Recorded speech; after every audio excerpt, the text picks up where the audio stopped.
Hello పిచ్చికిస్తా crazy food lovers, నేను మీకు ఒక రెసిపీ బాకీ ఉన్నాను. అదే మన కుమారి ఆంటీ గారి చికెన్ రెసిపీ చూపించమన్నారు కదా, ఇది అప్పుడే చేశాను కానీ పోస్ట్ చేయడంలో కాస్త ఆలస్యమైంది అంతే.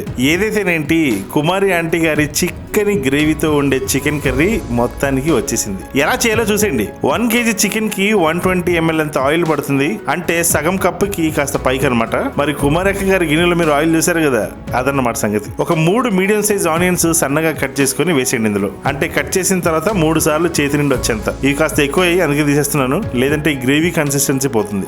1 kg చికెన్ తీసుకున్నాను, ఫ్రెష్ గా కడిగేసి. ఇవి ఇలా ఫ్రై అవుతుంటాయి కానీ ఈలోపు మనం కుమారి అక్క గారి గ్రేవీ సీక్రెట్ ఒకటి ఉంది. అదే జీడిపప్పు ఇలా చిన్న చిన్న పలుకుల్లా ఉన్నా పర్వాలేదు, పేస్ట్ కాబట్టి ఎలాగో ప్రైస్ తక్కువ పడుతుంది. వీటిలో ఒక 50 ml అంత వాటర్ పోసేసి ఆ గర్రని తిప్పేసి పక్క పెట్టేసుకోండి. దీంట్లో 1 టేబుల్ స్పూన్ నిండా అల్లం వెల్లుల్లి పేస్ట్ వేసేయండి. నిజానికైతే మనం 2 టేబుల్ స్పూన్స్ వేస్తాము మనం ఇళ్లలో వండుకునేలాగైతే. కాకపోతే కుమారి ఆంటీ బిజినెస్ లో ఇలా 2 టేబుల్ స్పూన్ నిండా వేయరు. అలా వేసింటే జనం ఇంకాస్త ఎక్కువ వచ్చేసి వరల్డ్ ఫేమస్ అయ్యేవారేమో ఆవిడ. కమర్షియల్ గా చేయడానికి వెళ్ళినప్పుడు 1 kg చికెన్ కి 1 టేబుల్ స్పూన్ అంత అల్లం వెల్లుల్లి పేస్టే పడుతుంది, గుర్తుపెట్టుకోండి. మీరు ఒకటి గమనించారా, అదే కుమారి అక్క గారి చికెన్ కర్రీలో కరివేపాకు. అందుకే నాకు ఇష్టం కుమారి అక్క గారి చికెన్ అంటే. లైట్ బేబీ పింక్ కలర్ లో రాగానే ఆనియన్స్, వెంటనే పచ్చి చికెన్ వేసేయండి. ఏంటి చికెన్ మ్యారినేట్ లేకుండా ఏంటి బాబీ గారు అనా? మరి కుమారి అక్క గారు డైలీ 100 kg చికెన్ మ్యారినేట్ చేసుకుంటూ కూర్చుంటే వ్యాపారం అయినట్టే. అదొక టైప్ స్టైల్ అంతే. చికెన్ ముక్కలు అన్నిటికీ కాస్త పచ్చిపాటు మొత్తం అంతా నూనె చురుకు తగిలి కాస్త ఫ్రై అయి ఉంటుంది కదా, అప్పుడు ఒక చిన్న టీ స్పూన్ అంత పసుపు పడుతుంది, వేసేయండి. బాగా కలిపేసేయండి. ఆవిడ వేసే ఉప్పు వేస్తున్నాను, రాళ్ళ ఉప్పు. 1.5 టీ స్పూన్ అంత పడుతుంది ఉప్పు. మీరు తక్కువ తినేవారు అయితే తక్కువ వేసుకోండి. ఉప్పుతో పాటు కారం కూడా వేసుకోవాలి. కుమారి అక్క గారు వాడే కారం వేరు, నేను వాడే కారం వేరు. ఆవిడ కారం ఎక్కడ కొంటారో నాకు తెలియదు కానీ నేనైతే మా ఇంట్లో ఆడిచిన కారమే వాడుతున్నాను. 3 టేబుల్ స్పూన్స్ అంత కారం పడుతుంది. జీలకర్ర 1/2 టీ స్పూన్ అంతా, ధనియాల పొడి 1 టీ స్పూన్ నిండంతా అన్ని వేసి కలిపేసేయండి. అన్ని బాగా నూనెలో వేగాలి, కనీసం ఒక 3 నిమిషాలు. కలర్ కంప్లీట్ గా మారిపోతుంది. ఇప్పుడు జస్ట్ ఒక టొమాటో సన్నగా కట్ చేసి వేసేయండి. టొమాటో వేసి 1 నిమిషం కలిపాక మూత పెట్టేసి 3 నిమిషాలు వదిలేయండి. టొమాటో సాఫ్ట్ గా అయిపోతుంది, ఆ వేడికి సగం నీరుగా మారుతుంది. హలో బాసు, ఆ నూనె చూసి కంగారు పడద్దు. దీంట్లో ఇంకా కలపాల్సిన మిశ్రమం ఒకటి ఉంది, అదే జీడిపప్పు పేస్ట్. ఇందాక నూరుకున్నాగా, వేసేయండి ఇందులో. మీలో ఎంతో మంది నన్ను అడిగారు కదా కుమారి ఆంటీ గారి చికెన్ గ్రేవీ బాగా థిక్గా ఎలా ఉంటుంది అని. ఇదే ఆ సీక్రెట్, కాస్ట్లీ సీక్రెట్. ఈ పేస్ట్ మొత్తం వేసేసి ఆయిల్లో జస్ట్ 1 minute ఫ్రై చేయండి చాలు, మూత పెట్టేసి. తర్వాత మూత తీసి చూస్తే ఆ పేస్ట్ ఎలా తయారైందో చూడండి.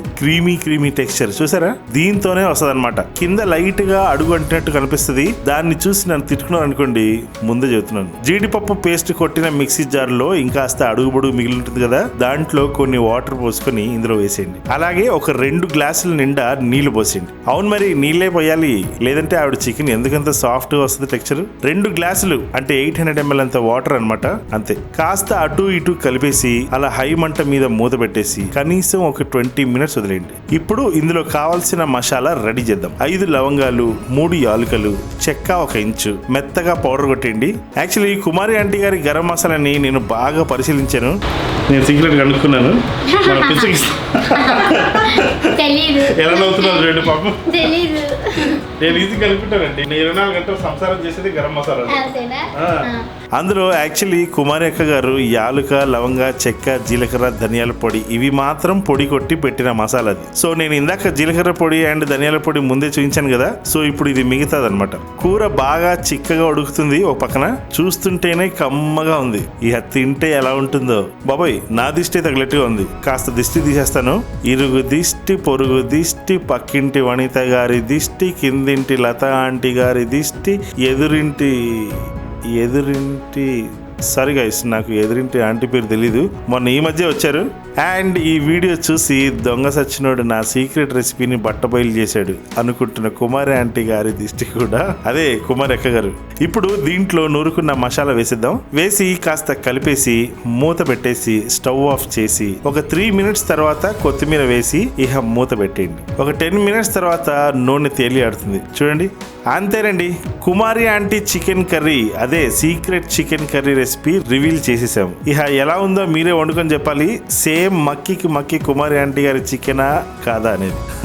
జనరల్ గా హైదరాబాద్ లో కొంచెం ముస్లిం ఏరియాస్ లో హిందూస్ అండ్ ముస్లిమ్స్ కలిసి ఉండే ప్లేస్ లో లైక్ బొల్లారం, అల్వాల్, సికింద్రాబాద్, చార్మినార్, పత్తర్ఘాట్, తప్ప చబుతర్, టోలీ చౌకీ, మొఘల్ కనాలా, ఫలక్నుమా, ఫీల్ ఖానా, బేగం బజార్, మంగళాట్, మలక్పేట్, మాదనపేట్, గుడిమల్కపూర్, అఫ్జల్గంజ్, బహదూర్పుర, పురాణపూర్ లాంటి ప్రాంతాల్లో బాగా చేసుకునే రెసిపీ ఇది. ఇదొక రకం అండ్ కొబ్బరి వేసి చేసుకునే రకం. రెండు రకాలు తెలంగాణలో బాగా చేసుకుంటారు. కానీ ఈ చికెన్ కి గ్రేవీ కన్సిస్టెన్సీ మాత్రం చాలా పర్ఫెక్ట్ గా ఉంటుంది. రోటీ చపాతీలోకి ఇంకా సూపర్ గా ఉంటుంది. సో గాయ్స్, ఈ రెసిపీ మీకు సూపర్ గా నచ్చిందని అనుకుంటున్నాను. ఇలాంటి మంచి రెసిపీస్ ఇంకా ఎన్నో చేస్తూనే ఉంటాను. మీరు చేయవలసిందల్లా జస్ట్ సబ్స్క్రైబ్ చేసుకోవడమే. పిచ్చకిస్తా బాబీ ఇక్కడ నాన్ వెజ్ కింగ్ అని మీరు ఇచ్చిన టైటిల్ ని అలా కాపాడుకుంటూ ఉన్నాను. Thanks a lot for watching guys. ఈ రెసిపీ మీరు కూడా చేసుకొని ఇన్స్టాగ్రామ్ లో పిచ్చకిస్తా బాబీని ట్యాగ్ చేసి పోస్ట్ చేసేయండి.